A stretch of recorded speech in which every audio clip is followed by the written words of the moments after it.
ನೀವು ಇಂಗ್ಲಿಷ್ ಓದಲು ಕಲಿಯಬೇಕೇ? ನೀವು ಇಂಗ್ಲಿಷ್ ಮಾತನಾಡಬೇಕೇ? ಇಂಗ್ಲಿಷ್ ಕಲಿಯಬೇಕೆಂದರೆ ಈ ಶಬ್ದಗಳನ್ನು ಇಂಗ್ಲಿಷ್ನಲ್ಲಿ ಹೇಗೆ ಹೇಳ್ತಾರೆ ಎನ್ನುವುದನ್ನು ಕಲಿಯಬೇಕು. ಮತ್ತು ನಮ್ಮ ಚಾನೆಲ್ನಲ್ಲಿ ಇಂತಹ ಬಹಳಷ್ಟು ಶಬ್ದಗಳಿವೆ ನೋಡಿ, ಮತ್ತು ನಮ್ಮ ಚಾನೆಲ್ಗೆ ಸಬ್ಸ್ಕ್ರೈಬ್ ಮಾಡಿ. ಕನ್ನಡದಿಂದ ಇಂಗ್ಲಿಷ್ ಕಲಿಯೋಣ. Welcome to world of word channel. ಸಾಧ್ಯವೋ?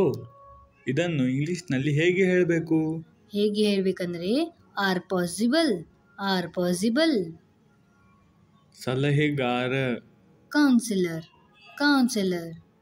ಎಣಿಕೆ, ಕೌಂಟ್, ದೇಶ, ಕಂಟ್ರಿ,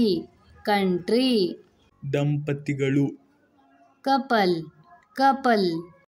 ನ್ಯಾಯಾಲಯ, ಕೋರ್ಟ್, ಸೋದರ ಸಂಬಂಧಿ, ಕಸಿನ್, ವ್ಯಾಪ್ತಿ, ಕವರೇಜ್, ಹಸು, ಕೌ, ಬಿರುಕು, ಕ್ರ್ಯಾಕ್, ಕರಕುಶಲ, ಕ್ರಾಫ್ಟ್, ಕುಸಿತ, ಕ್ರ್ಯಾಶ್, ಹುಚ್ಚು, ಕ್ರೇಜಿ.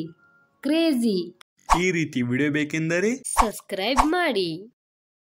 ಇನ್ನೂ ಶಬ್ದಗಳು ಬೇಕೆಂದರೆ ಸ್ಕ್ರೀನ್ ಮೇಲೆ ಕಾಣಿಸಿರುವ ವಿಡಿಯೋವನ್ನು ನೋಡಿ.